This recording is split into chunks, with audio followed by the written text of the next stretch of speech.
Hey, hi, I'm Fred Inman with Oak Tree Supply. We're going to talk about Titebond Glue today.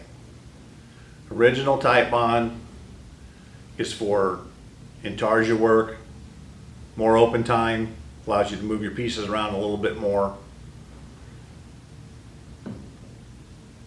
Titebond 2 is shorter open time. It's going to set up a little quicker. It's water resistant, so a lot of people are using it for cutting boards and for segmented work. It sets up a little quicker for you. Titebond 3 sets up quite a bit faster than the other two. It's supposed to be for exterior. A lot of people use it on cutting boards.